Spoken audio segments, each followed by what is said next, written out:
তত্ত্বাবধায়ক পুনর্বহালে আপিল বিভাগের রায়, চতুর্দশ সংসদ নির্বাচন থেকে কার্যকর, গণতন্ত্রের জন্য মাইল ফলক বললেন অ্যাটর্নি জেনারেল।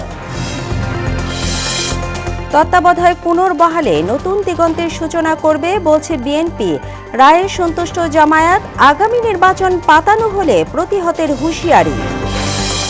4 কর্মদিবসের মধ্যে গণভোট আইন জানালেন আইন উপদেষ্টা। বিচার বিভাগের জন্য আলাদা সচিবালয় আইন কার্যকর 7 দিনেই। এবং Chittagong new mooring container terminal চুক্তির কার্যক্রম বন্ধের নির্দেশ হাইকোর্টের। মামলা নিষ্পত্তি না হওয়া পর্যন্ত স্থগিতের আশ্বাস রাষ্ট্রপক্ষে।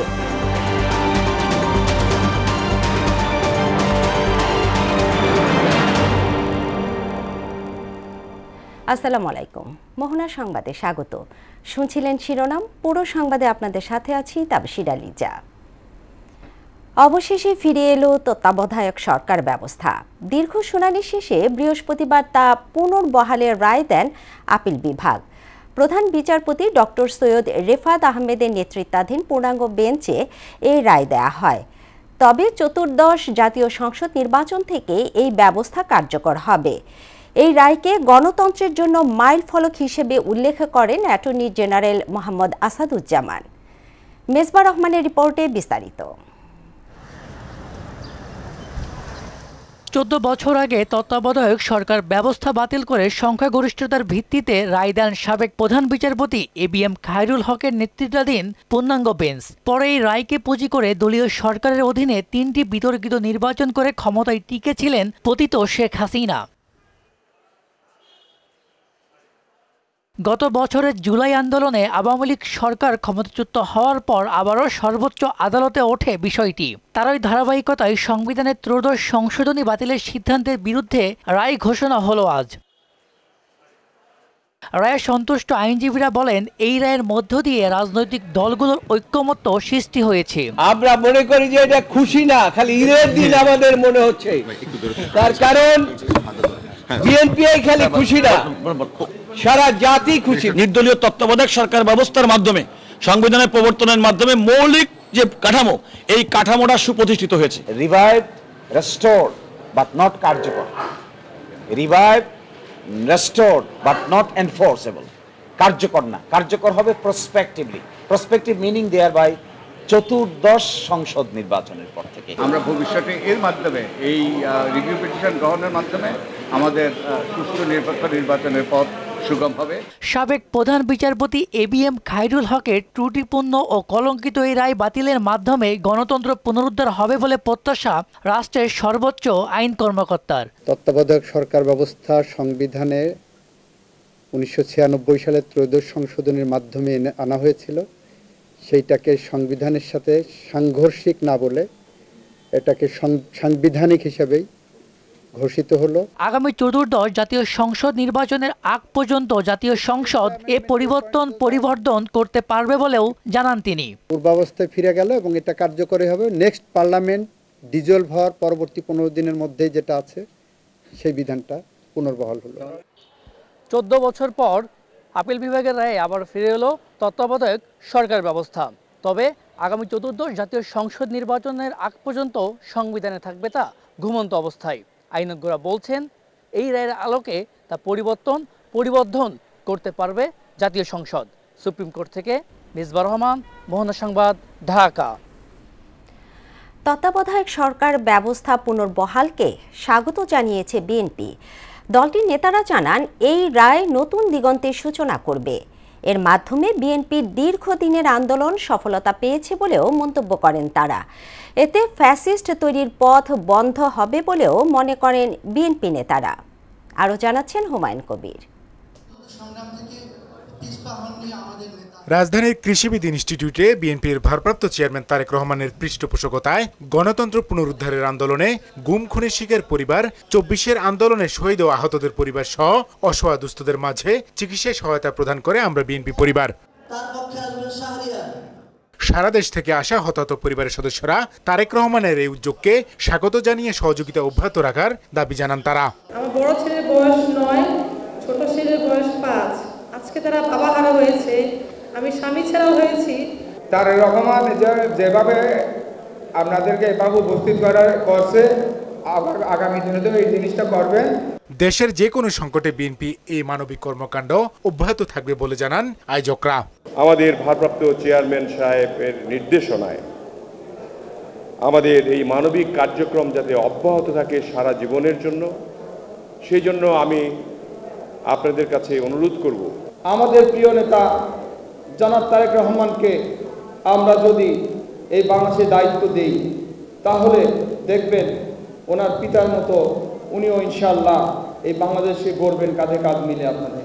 তিনি খুব আগে ভাগেই উপলব্ধি করলেন যে এই পরিবারগুলো যেন কোনোভাবে আমাদের এই সাংগঠনিক তৎপরতার মাঝে হারিয়ে যেন না যায়। বিএনপির সিনিয়র যুগ্ম মহাসচিব রুহুল কবির রিজভী এই সময় অভিযোগ করেন, ক্ষমতা চিরস্থায়ী করতেই তত্ত্বাবধায়ক সরকার ব্যবস্থা বাতিল করেছিল শেখ হাসিনা। তত্ত্বাবধায়ক সরকার ব্যবস্থা মেরে ফেলার কারণটা তিনি ক্ষমতাকে চিরস্থায়ী করবেন, পাকাপোক্ত করবেন, আজীবন বাংলাদেশের মহারানী হিসাবে তিনি রাজত্ব করবেন, এই কল্পনা নিয়ে তিনি আদালত সাজিয়েছেন, তিনি আইন শৃঙ্খলা বাহিনীকে সাজিয়েছেন। এই রায়কে বিএনপি ইতিবাচক হিসেবে দেখছে বলেও জানান তিনি। আজকের এই রায়টি অত্যন্ত ইতিবাচক এবং আবারও গণতন্ত্রকে প্রাণবন্ত করার জন্য এবং গণতন্ত্রের প্রাণ ভোমরাটা আবারও পুনরুজ্জীবিত হলো আজকের এই রায়ের মধ্যে। এদিকে ঢাকা বিশ্ববিদ্যালয় বটতলায় ফ্রি মেডিকেল ক্যাম্পের উদ্বোধন করেন বিএনপি স্থায়ী কমিটির সদস্য আমির খুসরো মাহমুদ চৌধুরী। পরে সাংবাদিকদের তিনি বলেন, তত্ত্বাবধায়ক সরকার পুনর্বহালের রায় বিএনপির দীর্ঘ আন্দোলনের সফলতা। যে নির্বাচনগুলোকে কেড়ে নেওয়া হয়েছে, মানুষের ভোটাধিকার কেড়ে নেওয়া হয়েছে, তার মাধ্যমে যে অপশাসন, নিপীড়ন, নির্যাতনের রাজত্ব সৃষ্টি হয়েছে, তত্ত্বাবধায়ক সরকারের মাধ্যমে আমরা আশা করি সেটা আগামী নির্বাচনগুলোকে সুসংহত করবে। বিএনপি থেকে বেরিয়ে কেউ অন্য দলের হয়ে নির্বাচন করলে তার দায় বিএনপি নেবে না বলেও জানান তিনি। গণতন্ত্রের গ্রামারের বাইরে গিয়ে কাজ করবে, তার দায়িত্ব তাদেরকে নিতে হবে। হুমায়ুন কবির, মোহনা সংবাদ, ঢাকা। তত্ত্বাবধায়ক সরকার ব্যবস্থা ফেরায় সন্তুষ্টি প্রকাশ করে এই রায়কে বাংলাদেশের ইতিহাসের গুরুত্বপূর্ণ বলে আখ্যা দিয়েছেন জামায়াতে ইসলামের সহকারী সেক্রেটারি জেনারেল এহসানুল মাহবুব জুবায়ের। বৃহস্পতিবার দলীয় কার্যালয়ের সংবাদ সম্মেলনে এমন মন্তব্য করেন তিনি। এ সময় আসন্ন জাতীয় সংসদ নির্বাচন বিগত দিনের মতো পাতানো করতে চাইলে জনগণকে সঙ্গে নিয়ে প্রতিহত করা হবে বলেও হুঁশিয়ারি উচ্চারণ করেন জামায়াতের এই সহকারী সেক্রেটারি জেনারেল। সেই কেয়ারটেকার সরকারকে আবার পুনঃস্থাপনের জন্য তারা রায় দিয়েছেন। আমরা সংশ্লিষ্ট সবাইকে মোবারকবাদ জানাচ্ছি যে এই ধরনের কোনো পাতানো নির্বাচন 14, 16, 18 বা 24-এর মতো যদি কেউ করতে চান, তাহলে দেশবাসী অবশ্যই জনগণকে সাথে নিয়ে আমরা সেটা প্রতিরোধ করব। প্রধান উপদেষ্টার আমন্ত্রণে 3 দিনের রাষ্ট্রীয় সফরে শনিবার ঢাকায় আসছেন ভুটানের প্রধানমন্ত্রী শেরিং টোবগে। বৃহস্পতিবার বিকেলে পররাষ্ট্র মন্ত্রণালয়ে সংবাদ সম্মেলনে একথা জানান পররাষ্ট্র সচিব আসাদ আলম সিয়াম। তিনি বলেন, দ্বিপক্ষীয় বৈঠকে বাণিজ্য, বিনিয়োগ, যোগাযোগ, শিক্ষা, পর্যটন, সাংস্কৃতিক ও ক্রীড়া সহ বিভিন্ন ক্ষেত্রে সহযোগিতার বিষয়ে আলোচনা হবে। ভুটানের প্রধানমন্ত্রীর ঢাকা সফরকালে দুদেশের মধ্যে 3 চুক্তি ও সমঝোতা স্মারক সই হতে পারে বলেও জানান পররাষ্ট্র সচিব।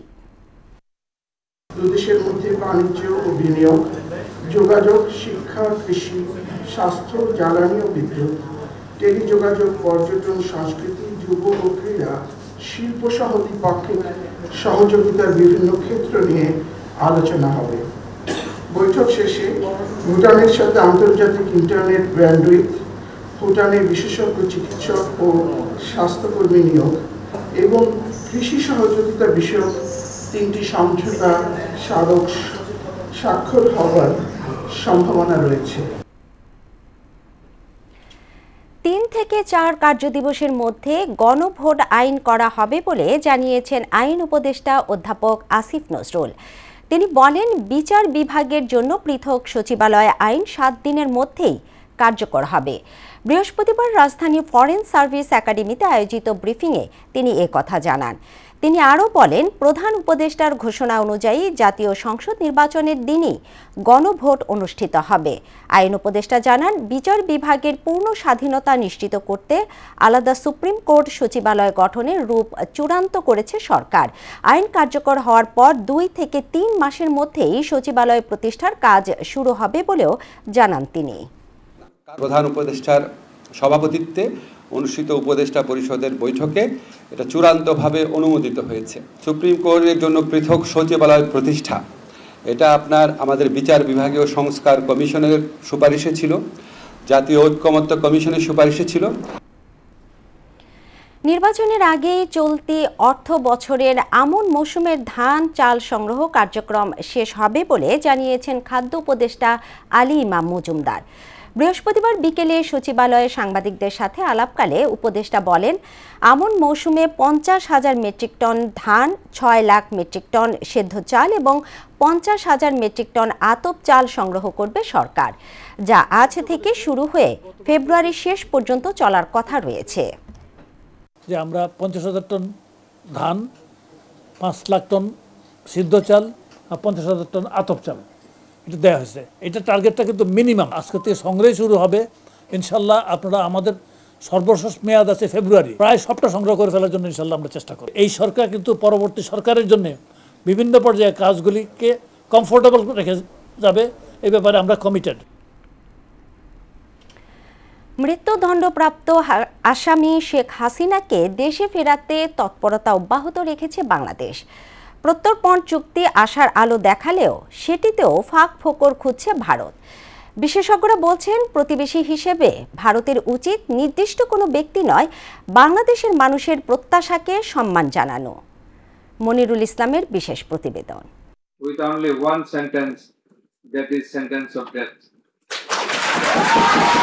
17 নভেম্বর ঐতিহাসিক রায়ে সন্তুষ্ট গোটা দেশ। জুলাই যোদ্ধারা একে ন্যায় বিচারের প্রাথমিক ধাপ হিসেবে দেখলেও জোরালোভাবে চাইছেন আসামিদের দণ্ড কার্যকর। বন্ধু পাল্টানো যায়, প্রতিবেশী কিন্তু পাল্টানো যায় না। অতএব আপনারা প্রতিবেশী দিকে লক্ষ্য রেখে এই সাজাপ্রাপ্ত আসামিকে বাংলাদেশের হাতে ফেরত দিয়ে আইনের মুখোমুখি করবেন।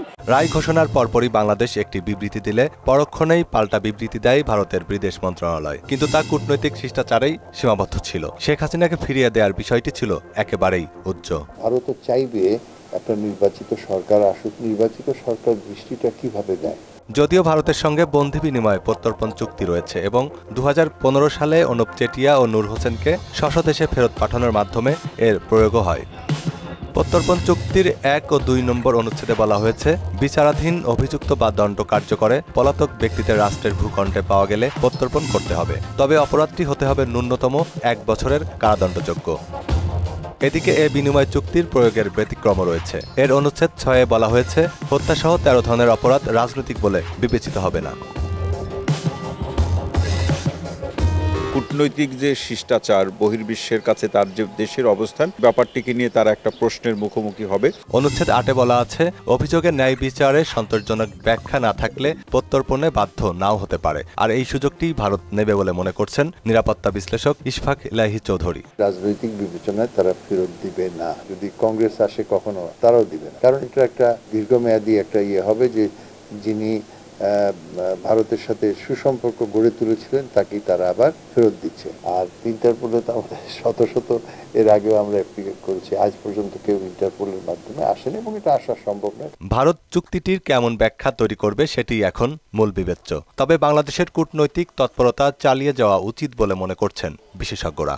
চিঠিপত্রের আদান প্রদান, ইন্টারপোলকে সম্পৃক্ত করা, বিভিন্ন আন্তর্জাতিক সংস্থাগুলো যারা এই মানবাধিকার লঙ্ঘনকারীদের বিরুদ্ধে সোচ্চার, তাদেরকে সম্পৃক্ত করে ভারতের উপরে এক ধরনের কূটনৈতিক চাপ তৈরি করার চেষ্টা গ্রহণ করা, যে আসলে তাকে দেশে ফিরে এনে বিচার সম্পন্ন করার যে প্রক্রিয়া, এর বাইরে আহামরি কোনো কিছু আছে বলে আমার কাছে মনে হয় না। যেটা কার্যত যেটা করতে হবে বাংলাদেশ সরকারকে, যে সমস্ত রায়ের বিচার বিবেচনা যে হয়ে এগুলো সহ তাকে ভারতের কাছে প্রত্যর্পণ করবে। ভারতের যে আইন মন্ত্রণালয় আছে তারা দেখবে তাদের দৃষ্টিতে জাস্টিস প্রিভেল করেছিল কিনা, তখন তারা হয়তো হোম মিনিস্ট্রি বা প্রধানমন্ত্রীর কাছে জানাবে যে এটা করা হোক। গণহত্যা সংঘটিত হওয়ার পরও একে রাজনৈতিক বিবেচনা করলে আন্তর্জাতিক মহলে ভারত নিন্দিত হতে পারে বলেও মনে করেন তিনি। ভারতকে কূটনৈতিকভাবে একটা চ্যালেঞ্জের মুখোমুখি করতে পারে। কারণটা হচ্ছে যে বন্দি বিনিময়ের চুক্তিতে স্পষ্ট বলা আছে যে কোনো ধরনের অপরাধী বা অভিযুক্ত ব্যক্তি অপরাধ প্রমাণিত হলে অথবা এই প্রসিকিউশন চলাকালীন সময় উভয় রাষ্ট্রই যদি তাকে চায় তাকে ফেরত নিতে পারবে। মনিরুল ইসলাম, মোহনা সংবাদ, ঢাকা। এটি অপরাধীদের শেয়ার বাজারে কারসাজি মামলার আসামি ক্রিকেটার ও মাগুরা 1 আসনের সাবেক সংসদ সদস্য সাকিব আল হাসানকে জিজ্ঞাসাবাদের জন্য তলব করেছে দুর্নীতি দমন কমিশন দুদক। সংস্থাটির প্রধান কার্যালয়ে পাঠানোর চিঠিতে তাকে ২৬ নভেম্বর হাজির হওয়ার জন্য বলা হয়েছে। এছাড়া ৮ কোটি ৬৫ লাখ টাকার অবৈধ সম্পদ অর্জনের দায়ে টিউলিপ সিদ্দিকীর পিতা শফিক আহমেদ সিদ্দিকের বিরুদ্ধে মামলা দায়ের করা হয়েছে বলে জানান দুদকের মহাপরিচালক মোহাম্মদ আক্তার হোসেন। বৃহস্পতিবার দুদকের সংবাদ সম্মেলনে এসব কথা বলেন তিনি। এদিকে প্রায় ৪ কোটি টাকার অবৈধ সম্পদ ও ৭৫ কোটি টাকার সন্দেহজনক লেনদেনের অভিযোগে কক্সবাজার ২ আসনের সাবেক এমপি অশোক উল্লাহ রফিকের বিরুদ্ধে মামলা দায়ের করা হয়েছে। এছাড়া ডায়মন্ড ওয়ার্ল্ডের এমডি দিলীপ কুমার আগারওয়ালার ৭৭৫ কোটি টাকার সন্দেহজনক লেনদেনের বিষয়ে তথ্য চেয়ে বিভিন্ন দফতরে চিঠি দেওয়া হয়েছে বলেও জানানো হয়। শেয়ার বাজারে কারসাজির মাধ্যমে বিনিয়োগকারীদেরকে প্রলুব্ধ করে তাদের ব্যাপক ক্ষতি সাধনপূর্বক ক্যাপিটাল গেইনের নামে অর্জিত অপরাধলব্ধ অর্থের উৎস গোপনে লেয়ারিং করে বিভিন্ন খাতে স্থানান্তর এবং হস্তান্তর করার অপরাধে জনাব সাকিব আল হাসান, সাবেক অধিনায়ক বাংলাদেশ জাতীয় ক্রিকেট দল ও সাবেক সংসদ সদস্য মাগুরা 1কে জিজ্ঞাসাবাদের জন্য তদন্তকারী কর্মকর্তা নোটিশ জারি করেছেন। ডেঙ্গুতে আক্রান্ত হয়ে গেল ২৪ ঘন্টায় আরও ৪ জনের মৃত্যু হয়েছে। এই নিয়ে চলতি বছর এখন পর্যন্ত রোগটিতে মৃতের সংখ্যা বেড়ে ৩৫৩ জনে দাঁড়িয়েছে। এছাড়াও গত একদিনে ডেঙ্গু নিয়ে নতুন করে ৭৪৫ জন হাসপাতালে ভর্তি হয়েছে। বৃহস্পতিবার স্বাস্থ্য অধিদপ্তরের প্রতিবেদনে এ তথ্য জানানো হয়েছে। স্বাস্থ্য অধিদপ্তর জানিয়েছে গত ২৪ ঘন্টায় ডেঙ্গুতে ঢাকা দক্ষিণ সিটি কর্পোরেশনে 2 জনের মৃত্যু হয়েছে। পাশাপাশি এ সময়ে মশাবাহিত রোগটিতে চট্টগ্রাম এবং ময়মনসিংহ বিভাগে 1 জন করে মোট 2 জন মারা গেছেন। মামলা নিষ্পত্তি না হওয়া পর্যন্ত চট্টগ্রাম বন্দর নিউ মোরিং কন্টেইনার টার্মিনাল নিয়ে চুক্তি সকল কার্যক্রম বন্ধ করতে নির্দেশ দিয়েছেন হাইকোর্ট। বৃহস্পতিবার বিচারপতি ফাতেমা নজিবের নেতৃত্বাধীন হাইকোর্ট বেঞ্চ এই মৌখিক নির্দেশ দেন। এ সময় রাষ্ট্রপক্ষ সকল কার্যক্রম বন্ধ রাখার আশ্বাস দেন। আদালতে রিটের পক্ষে শুনানি করেন জ্যেষ্ঠ আইনজীবী জয়নুল আবেদিন, অ্যাডভোকেট আহসানুল করিম, ব্যারিস্টার মাহবুব উদ্দিন খোকন ও ব্যারিস্টার কায়সার কামাল। রাষ্ট্রপক্ষে ছিলেন attorney general Mohammad Asaduzzaman. Police সহ জনগণের উপর হামলা হলে আত্মরক্ষায় দুর্বৃত্তদের উপর গুলি চালানোর এখতিয়ার আইনে আছে বলে জানিয়েছেন ডিএমপি কমিশনার শেখ মোহাম্মদ সাজ্জাদ আলী। দুর্বৃত্তদের বিরুদ্ধে জনগণের জান মাল রক্ষায় পুলিশকে আরও কঠোর হওয়ার নির্দেশ দেন তিনি। পুলিশের মনোবল ভাঙতে তাদেরকে টার্গেটে পরিণত করা হচ্ছে অভিযোগ করে দুর্বৃত্তদের এই ধরনের হঠকারী কাজ না করার অনুরোধও জানান ডিএমপি কমিশনার। বৃহস্পতিবার সকালে ডিএমপির সাইবার নিরাপত্তা সেন্টার উদ্বোধন অনুষ্ঠানে এসব কথা বলেন শেখ মোহাম্মদ সাজ্জাদ আলী। সাইবার অপরাধ নিয়ন্ত্রণে এই সেন্টার নগরবাসীর পাশে থাকবে বলেও জানান তিনি। এটা পুলিশ কমিশনারের কোনো নির্দেশনা নয়, এটা এদেশের আইন। আপনারা আইনটা দেখেন।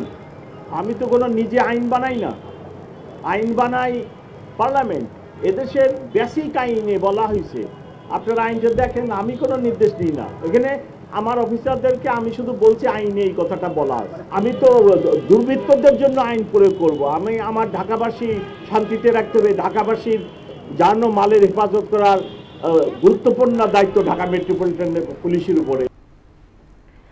শ্রীলঙ্কা নৌবাহিনীর ৭৫ বছর পূর্তি উপলক্ষে আন্তর্জাতিক সামুদ্রিক মহাসম্মেলনে অংশ নিতে চট্টগ্রাম নৌ জেটি থেকে যাত্রা করেছে বাংলাদেশ নৌবাহিনীর জাহাজ প্রত্যয়। ২৭ থেকে ৩০ নভেম্বর কলম্বোতে অনুষ্ঠিত হবে এই মহাসম্মেলন। বিশ্বের বিভিন্ন দেশের যুদ্ধজাহাজ, নৌ বিশারদ, উচ্চ পর্যায়ের সামরিক প্রতিনিধি এবং সামুদ্রিক নিরাপত্তা বিশেষজ্ঞরা এই আয়োজনে অংশ নেবেন। চট্টগ্রাম নৌ অঞ্চলের commander rear admiral Mohammad Moynul Hasan অনুষ্ঠানের প্রধান অতিথি হিসেবে জাহাজগামী সদস্যদের উদ্দেশ্যে বক্তব্য দেন। তিনি বলেন, এই সম্মেলন নৌবাহিনীর পারস্পরিক সহযোগিতা বাড়ানোর পাশাপাশি জলদস্যুতা, মাদক ও অস্ত্র চোরাচালান, মানব পাচার এবং অবৈধ মৎস্য আহরণ প্রতিরোধ সম্ভব হয়। ইন্টারন্যাশনাল ফ্লিট রিভিউ 2025 যোগদানের উদ্দেশ্যে শ্রীলঙ্কা গমন করবে।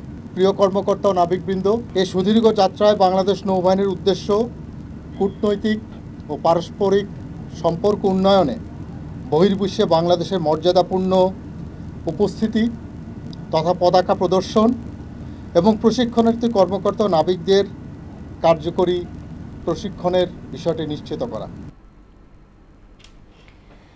বিএনপির ভারপ্রাপ্ত চেয়ারম্যান তারেক রহমানের 61তম জন্মদিন উপলক্ষে মিরপুর কেন্দ্রীয় মসজিদ ও জামিয়া মোহাম্মদিয়া আরবিয়া কমপ্লেক্সে বিশেষ দোয়ার আয়োজন করা হয়।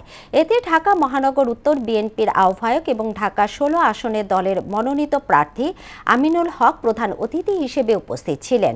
এ সময় দেশ ও জাতির কল্যাণে দোয়া করা হয়। পাশাপাশি দলের চেয়ারপারসন বেগম খালেদা জিয়া সহ ভারপ্রাপ্ত চেয়ারম্যান তারেক রহমানের সুস্বাস্থ্য কামনা করা হয়। দোয়ার পর মাদ্রাসার শিক্ষার্থীদের মাঝে খাবার বিতরণ করা হয়েছে। ঢাকা মহানগর উত্তরের সামাজিক উন্নয়ন ও সড়ক সংস্কার নিয়ে তুরাগ থানায় মতবিনিময় সভা অনুষ্ঠিত হয়েছে। এতে এলাকাবাসীর বিভিন্ন দাবি ও সমস্যা তুলে ধরা হয়। সভায় প্রধান অতিথি ছিলেন ঢাকা মহানগর উত্তর বিএনপি সদস্য সচিব মুস্তফা জামান। এছাড়া সিনিয়র যুগ্ম আহ্বায়ক মুস্তাফিজুর রহমান সেগুন, তুরাগ থানা বিএনপি সদস্য মোহাম্মদ কফিল সহ স্থানীয় বাসিন্দা ও ব্যবসায়ীরা এতে অংশ নেন। জনগণের কাজ করতে পারলে জনগণ আমাদেরকে ভালোবাসবে। জনগণের কাজ যদি আমরা করতে না পারি, আপনারা তো ভোট করতে গিয়ে ভোট তো দিবেন না। আপনারা আপনাদের কাজ করলে আপনাদের যদি উপকার হয়, আগামী নির্বাচনে দানের শীর্ষে ভোট দিয়ে আমি ইনশাল্লাহ নির্বাচনের পূর্বে আপনাদের এই কাজটা করবো। আমরা সবাই মিলে আমাদের পার্টির পক্ষ থেকে আপনাদের কাজটা করতে চাই। বৃহস্পতিবার রাতে চট্টগ্রাম জেলা পুলিশের সমন্বিত অভিযানে 21 মামলা দায়ের সহ মোট 20 জনকে গ্রেফতার করা হয়। উদ্ধার করা হয় ইয়াবা, গাঁজা, চোলাই মদ সহ বিভিন্ন মাদকদ্রব্য। চুরি, ছিনতাই, সন্ত্রাসী কার্যকলাপ এবং অপরাধ নিয়ন্ত্রণে শহরের গুরুত্বপূর্ণ স্থানগুলোতে বাড়ানো হয়েছে চেকপোস্ট। চট্টগ্রাম জেলা পুলিশ জানিয়েছে, অপরাধ দমন এবং জনগণের নিরাপত্তা নিশ্চিতে অভিযান অব্যাহত থাকবে। যারা এই অপরাধের সাথে জড়িত তারা কিন্তু নিজস্ব হ্যাকার রেখে কাজ করছে, তাদের ব্যক্তিগত হ্যাকার রয়েছে। তো এই প্রেক্ষিতে এই বিষয়গুলোকে মোকাবিলা করে কত দ্রুত আমরা করতে পারি, এটাও তো একটা বিষয়। আপনারা চাচ্ছেন যারা সন্ত্রাস করছে তাদের গ্রেপ্তার, আমরা সেই লক্ষ্যে কাজ করে যাচ্ছি। আপনাদের এবং আমাদের চাওয়া এক এবং অভিন্ন, এবং সাধারণ মানুষের যে চাওয়াটা রয়েছে এটা বাস্তবায়ন করা হচ্ছে আমাদের মূল লক্ষ্য। রাঙ্গামাটি জেলা পার্বত্য পরিষদে নিয়োগ প্রক্রিয়ায় কোটা বৈষম্যের প্রতিবাদে কোটা বিরোধী ঐক্য জোটের হরতাল প্রত্যাহারের ঘোষণা দিয়েছে সংগঠনটি। এদিকে হরতালের কারণে চাকরি প্রত্যাশী পরীক্ষার্থীদের নিরাপত্তার বিষয়টি বিবেচনায় নিয়ে রাঙ্গামাটি পার্বত্য জেলা পরিষদের অধীনে অনুষ্ঠিতব্য আজকে নিয়োগ পরীক্ষা স্থগিত করেছে জেলা পরিষদ। বৃহস্পতিবার দুপুরে সংবাদ সম্মেলনে এ ঘোষণা দেন রাঙ্গামাটি জেলা পরিষদের চেয়ারম্যান কাজল তালুকদার। পরীক্ষা স্থগিতের সিদ্ধান্তে কোটা বিরোধী ঐক্য জোটের ডাকা হরতাল দুপুরে প্রত্যাহারের ঘোষণা দেয় ঐক্য জোট।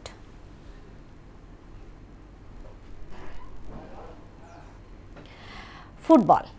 এএফসি এশিয়ান কাপ বাছাইয়ের ম্যাচে ভারতকে হারানোর একদিন পরেই ফিফা র্যাঙ্কিংয়ে সুখবর পেয়েছে বাংলাদেশ জাতীয় ফুটবল দল।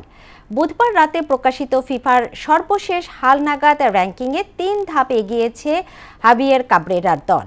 বর্তমানে 894 রেটিং পয়েন্টের সঙ্গে 17 পয়েন্ট যোগ হয়েছে বাংলাদেশের। ফলে 911 পয়েন্ট নিয়ে 183 থেকে 180 স্থানে উঠে এসেছেন হামজা জামালরা। গত 9 বছরের মধ্যে এটি বাংলাদেশের সেরা অবস্থান। এর আগে 2016 সালের মার্চে 177তম অবস্থানে ছিল বাংলাদেশ। শেষ করছি মোহনা সংবাদ, তবে যাবার আগে শিরোনামগুলো আরও একবার।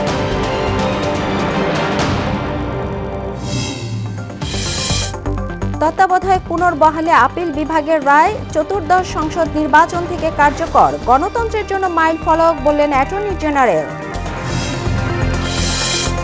তত্ত্বাবধায়ক পুনর্বহালে নতুন দিগন্তের সূচনা করবে বলছে বিএনপি, রায়ে সন্তুষ্ট জামায়াত, আগামী নির্বাচন পাতানো হলে প্রতিহতের হুঁশিয়ারি। 4 কর্মদিবসের মধ্যে গণভোট আইন জানালেন আইন উপদেষ্টা, বিচার বিভাগের জন্য আলাদা সচিবালয় আইন কার্যকর 7 দিনে। এবং Chittagong new mooring container terminal চুক্তির কার্যক্রম বন্ধের নির্দেশ হাইকোর্টে, মামলা নিষ্পত্তি না হওয়া পর্যন্ত স্থগিতের আশ্বাস রাষ্ট্রপক্ষের। এই ছিল মোহনা সংবাদে। মোহনার সবশেষ খবর জানতে ভিজিট করুন www.mohona.tv। সংবাদ দেখতে পারেন ফেসবুক, ইউটিউবে। এতক্ষণ সঙ্গে থাকার জন্য ধন্যবাদ সবাইকে।